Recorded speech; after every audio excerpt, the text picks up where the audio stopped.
बंदी छोड़ कबीर साहब तथा उन्हीं के अवतार सतपुरुष कबीर साहब, सतपुरुष के अवतार बंदी छोड़ कबीर साहब वह गरीबदास महाराज की एक विशेष कृपा हमारे ऊपर हुई है कि हम आज सत्संग रूपी गंगा में अपने अंतःकरण को साफ करने के लिए, आत्मा कल्याण के लिए कुछ समय इस संसारी कार्य से निकाल करके आज सतगुरु की शरण में, सतगुरु के चरणों में आए हैं।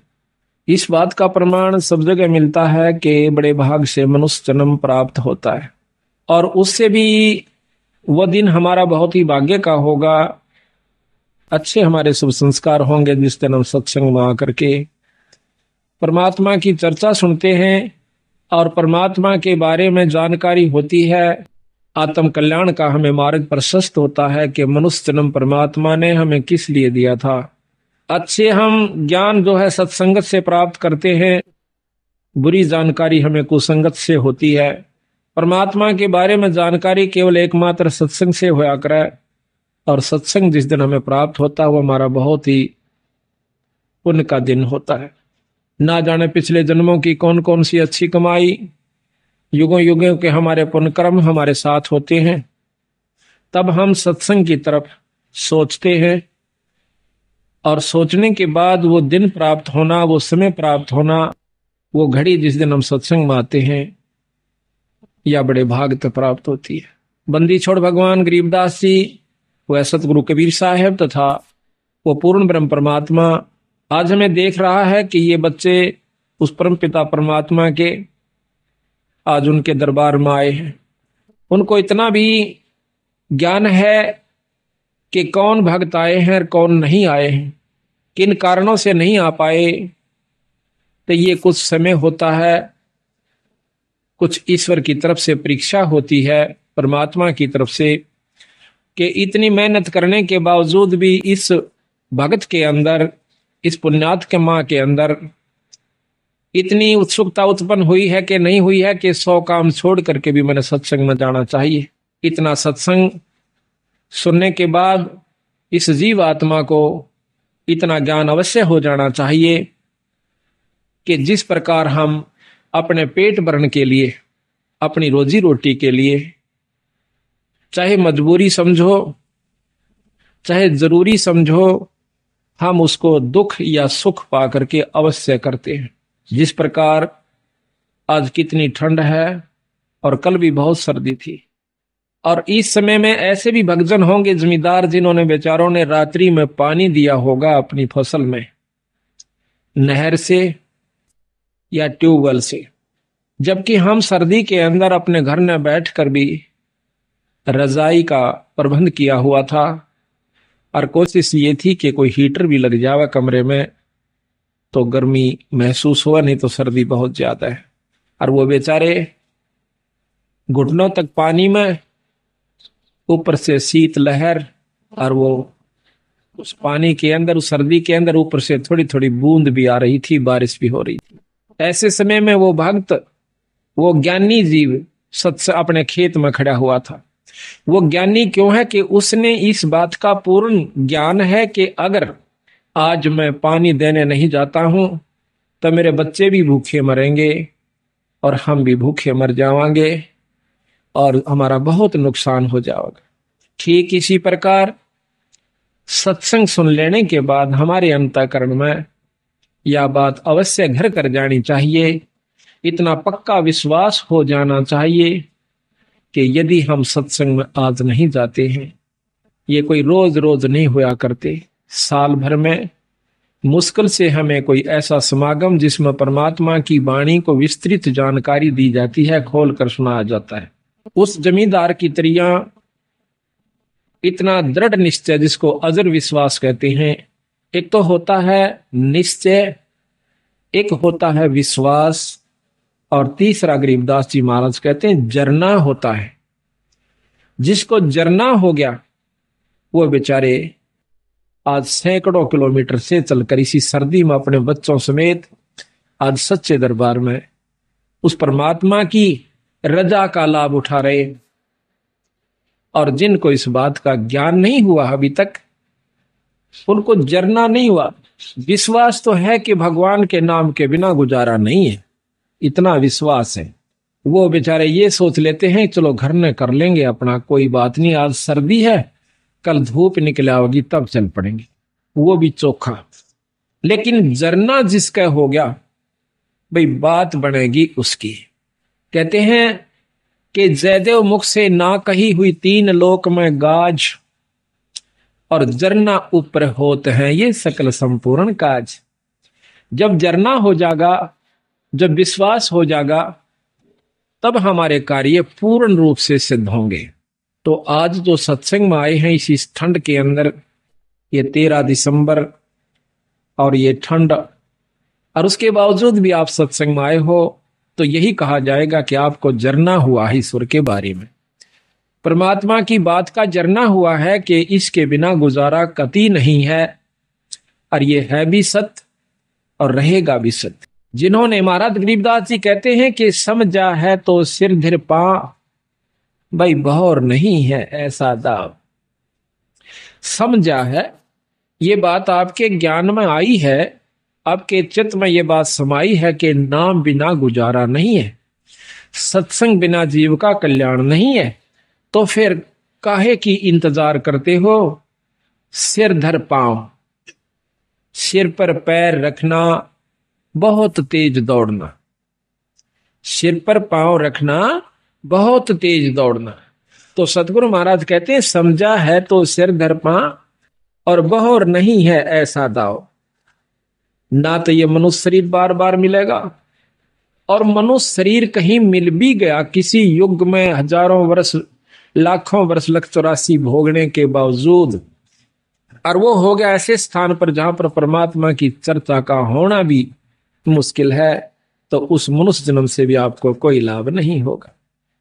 तो यहां सतगुरु महाराज हमें ये बताने की कोशिश करते हैं कि प्रथम तो मनुष्य जन्म नहीं मिलेगा भाई, और मनुष्य जन्म मिल भी गया तो यह बात समझ में नहीं आओगी जो आपके आ जाए से। ये बड़ी मुश्किल से बात बनती है। पता नहीं कितने सत्संग सुनने से इस बात का अंतःकरण में कुछ थोड़ा सा विवेक बने से कि भगवान के नाम के बिना भाई को नहीं गुजारा, क्योंकि सभी संत प्रमाण देते हैं और बार बार हमें बताने की कोशिश करते हैं कि नाम के बिना जीव का गुजारा नहीं भाई, और नाम मिले सत्संग से, और सत्संग से हम विमुक्त तो को नहीं बात बने। तो सत्संग में आइए, और ऐसे आइए जैसे सिर धर पांव, सिर पर पांव रख के भागना, बहुत तेज दौड़ना। कबीर साहब कहते हैं कि मानुष जन्म दुर्लभ है, या देहे न बारंबार, और तरवर से फल झड़ पड़ा, यू फेर ना लागे डार। एक बार एक फल या पत्ता कहिए वृक्ष से एक बार झड़ जाता है, दोबारा उस पर नहीं लगेगा।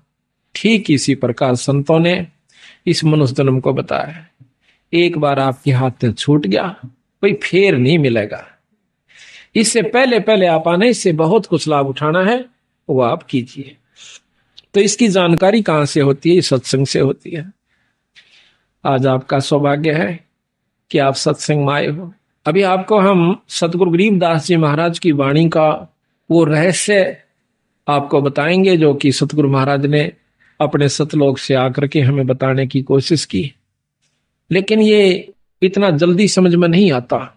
हम किसी गांव में जाते हैं तो पहले तो हम 2 सत्संग किया करते थे, दोनों दिन 2 अखंड पाठ चलता है, लेकिन अब समय अभाव के कारण अखंड पाठ ज्यादा हो जाने की वजह से हम केवल एक सत्संग ही कर पाते हैं।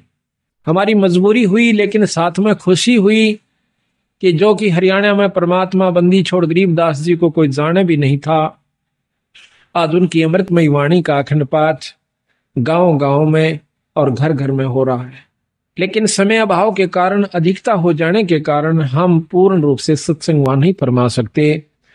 उसमें एक साधारण सी जानकारी दे सकते हैं जो कि नए भक्त को दी जाती है, लेकिन जो असली तत्व है वो इन 7 दिनों के अंदर आपके सामने आओगा। और जो इन 7 दिन के समागम को रुचि से एकाग्रचित करके और अपने मन को स्थिर करके और ध्यान से सुन लेगा, फिर उसके सामने कोई भी दिक्कत नहीं आवेगी। और ना ही वो इस माया के बैम में, माया के चक्कर में फिर उलझ पाओगा। संतों ने, बंदी छोड़ गरीबदास महाराज जी ने ऐसे ढंग से हमें बताने की कोशिश करी है कि देख भाई, कहीं आपको यह वहम ना रह जावे कि भक्ति का करना केवल उन व्यक्तियों का काम है जो कि घर छोड़ जाते हैं और जंगल में चले जाते हैं और बाल ब्रह्मचारी रहते हैं और वहां पर तप आदि करते हैं, गुफा बना लेते हैं, शरीर पर दाढ़ी बढ़ाते हैं, अंग पर राख लपेट लेते हैं, छार लपेट लेते हैं, बर्फ के अंदर खड़े हो जाते हैं, कोई सिर के ऊपर ठंडा नीर बरसाता है सर्दी के मौसम में, तो हम समझते हैं कि इतना कठिन कार्य, तौबा तौबा करते हैं कि हे भगवान, इतना कठिन कार्य कि ऐसी सर्दी में, जबकि हमने तो वैसे ही ठंड लग रही है अपनी जर्सी और रजाई के अंदर भी, और एक भक्त एक मटके के अंदर सैकड़ों छेक करवा लेता है और उसको एक तिपाई के ऊपर रख कर और उसके अंदर बहुत ठंडा जल ऊपर डलवाता रहता है मटके में, और मटके में से पानी झरके झरने के रूप में और उस भक्त के ऊपर, उस संत के ऊपर पड़ रहा है। तो ऐसी सर्दी में जब हम उसकी इस प्रक्रिया को देखेंगे तो एकदम कलेजा हिल जाता है कि इतनी ठंड में और ये बर्फ के पानी को अपने ऊपर डाल रहा। तो उस समय ये मन तौबा कर जाता है कि भाई भक्ति मारे बस की कौन है, हम नहीं कर सकते इसका। लेकिन बंदी छोड़ गरीबदास जियों ने इसको बहुत आसान किया है, इसको ऐसा मार्ग बता दिया है कि आप काम करते हुए अपने खेत में, जैसे उन्होंने उदाहरण दे के बताया, नहीं तो उस भगवान ने यहां पर आने की कोई आवश्यकता नहीं थी और ना ही उन्होंने बच्चे पैदा करने की आवश्यकता थी, क्योंकि वो पूर्ण ब्रह्म परमात्मा थे। लेकिन हमारे इस भ्रम को दूर करने के लिए कि आपके मन में क्या जमा हो चुकी है, हमारे अंदर भी यही थी, हम तो एक साधारण सा अपना नाम ले लिया करते थे, आरती कर लिया करते थे जब तक हमने पूर्ण ज्ञान नहीं हुआ था, इस उद्देश्य से कि हमारे थोड़े बहुत काम सर जाएंगे, भगवान की आरती कर लें, बाकी प्राप्ति की हमें कोई उम्मीद नहीं थी, परमात्मा प्राप्ति की। जब से बंदी छोड़ गरीबदासियों का, कबीर साहिब का ज्ञान देखा, इसको समझा, और वे साथ में ये भी पता चला कि ये गृहस्थी थे, बाल बच्चेदार थे, इन्होंने अपने बच्चों के सारी ये क्रियाक्रम किया, विवाह भी किया और साथ में उनका पालन पोषण भी किया और फिर भक्ति करके परमात्मा प्राप्ति भी की। तो जब हमारे मन में यह कुछ उत्सुकता पैदा हुई कि जब बंदी छोड़ गरीबदास जी सारे काम को करते हुए पार हुए तो हम भी हो सकते हैं। उसके बाद हमारी रुचि बढ़ी और फिर बंदी छोड़ ने लिख रखा गरीबदासियों ने कि नाम उठत नाम बैठत नाम सोवत जागबे, भाई नाम खाते नाम पीते तो नाम से ती लागबे।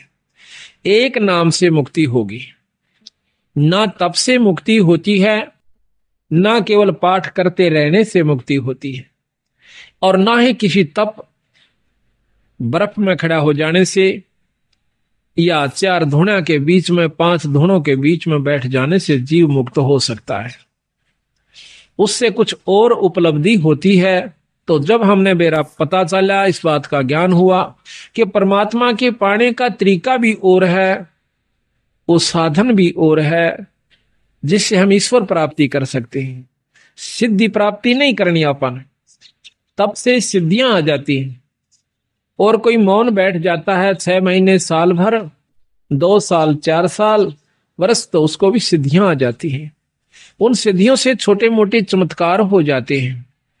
लेकिन बंदी छोड़ महाराज कहते हैं कि ये अष्ट सिद्धि, 9 निधि, ये भी हमें नहीं आवश्यकता। हमने केवल आवश्यकता है तो अपने आत्म कल्याण की और जन्म मरण से पीछा छुटवाउन की है। वो कैसे छूटे, हमने इस बात तो सतगुरु महाराज ने हमें बताया कि जिस प्रकार मैंने कार्य किया, जिस प्रकार मैं रहा, मेरी रहनी को देखो भाई। बच्चे भी हुए, उनको पाला पोसा, फिर उनकी शादी करी। आज गरीबदास महाराज के 70-80 के करीब उनका जो है ना घर है, वहां पर गांव में परिवार है। 8वीं 9वीं पीढ़ी सतगुरु महाराज की चल रही है गरीबदासियों की। वहां पर लगभग 300-400 उनके 500 के करीब महाराज की जनरेशन है, उनकी संतति हो चुकी है छुड़ानी के। तो उन्होंने हमें यह बताया कि भाई इस वहम में मत रहना कि भक्ति वही लोग किया करते हैं जिन्होंने दाढ़ी बढ़ा रखी हो, सिर पर जटा बढ़ा रखी हो, या बहुत बड़े संस्कृत के ज्ञाता हो, चारों वेदों को बहुत ही लतीफेदार ढंग से सुना रहे हो। बंदी छोड़ महाराज कहते हैं ये अलग वस्तु है, वो अलग वस्तु है, परमात्मा पाना ये अलग वस्तु है, ये साधन भी नारा से। एक समय की बात है, एक राम राय नाम का एक पंजाब का बहुत बड़ा रईस आदमी वासियर गांव के अंदर रहता है। था लुधियाना के पास एक वासियर गांव है। तो वहां पर गरीबदास जियों का एक शिष्य सुबह के समय ब्रह्म मुहूर्त में, यानी सूर्य निकलने से पूर्व थोड़ा सा पहले, एक कुएं के ऊपर स्नान करके वहां पर गरीबदास महाराज का नित्य कर रहा था, वाणी को उच्चारण कर रहा था बहुत ही सुरीले ढंग से। और वो राम राय सुबह सुबह घूमने के लिए गया था। अब पंजाब के लोग जो हैं वो जय श्री नानक साहिब की कृपा से वाणी के बहुत मर्मज्ज हैं, वाणी को, संत वाणी को बहुत प्यार करते हैं। एकमात्र अगर कोई सृष्टि में ग्रंथ है तो सिख धर्म का है, जिसने उसमें उन्होंने किसी मजहब को या धर्म को नहीं अपनाया। सिख कोई धर्म नहीं है, सिख नाम सिस का होता है, हिंदी में उसे सिस कहते हैं और पंजाबी में सिख कहते हैं। सिख कोई मजहब या धर्म नहीं है। आज जो सिख परंपरा के अंदर उन्होंने जो ग्रंथ साहिब बना हुआ है उसके अंदर 39 संतों का समूह वाणी है, संग्रह वाणी है। 39 संतों की न्यारी न्यारी उनकी वाणियां हैं।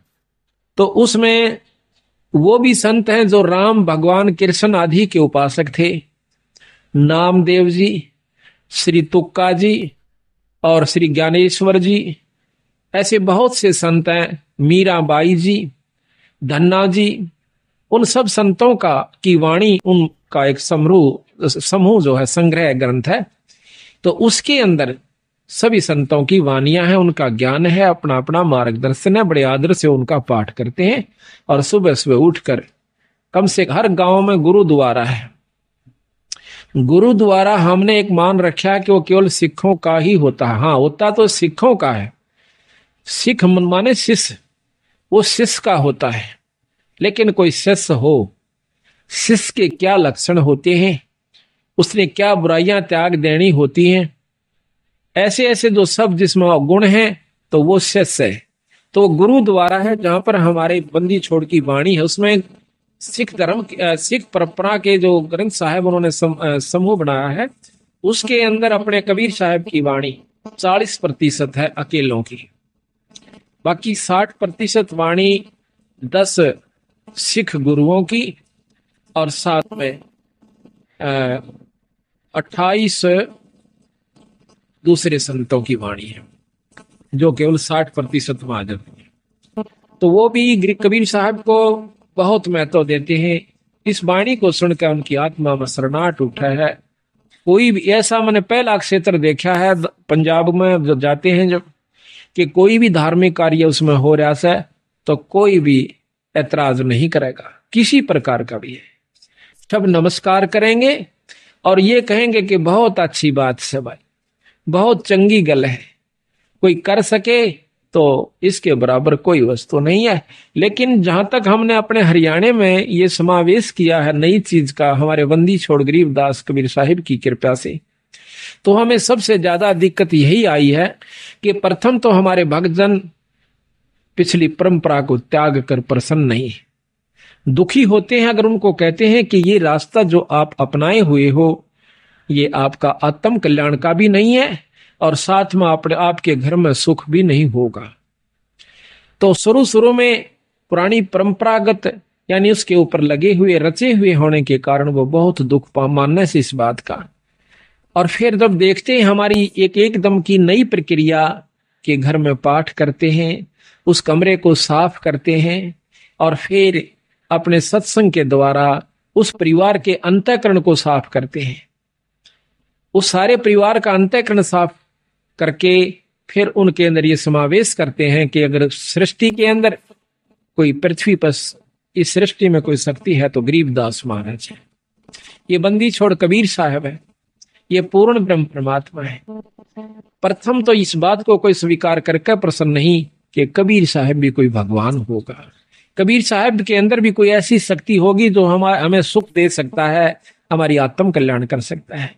हमने केवल अपने उन्हीं पुराने शास्त्रों के ज्ञान को ही आरूढ़ मान रखा है, तो उसके अनुसार भी हम पूर्ण साधना नहीं करते जो कि हमारे पुराने शास्त्र हैं। वो भी आखिर में हम कहाँ आगे देखा देखी जैसे भी अपनी साधना, कोई आठम, कोई छठ, कोई चौथ, कोई पांचम, कोई ग्यास, कोई द्वादशी, एकादशी, इन्हीं को माउस पूर्णिमा को पूज पाज करके और धाम स्थान पर किसी भी धाम पर जाकर के अपना मत्था साल भर में एक बार टेक करके अपनी आत्माओं को ये प्रसन्न मान लेते हैं, हम खुश हो जाते हैं कि हमने बहुत कुछ कर लिया। तो हम उनको बताते हैं जाकर के कि गरीबदास महाराज जियों ने ये बताया है कि ये साधना आपकी ठीक नहीं है। तो इन बातों को सुनकर जो समझदार होते हैं वो तो नजदीक लग जाते हैं, जो अनजान होते हैं वो बल्कि नाराज हो जाते हैं कि ये तो हमारी पुरानी परंपरा को खत्म करना चाहते।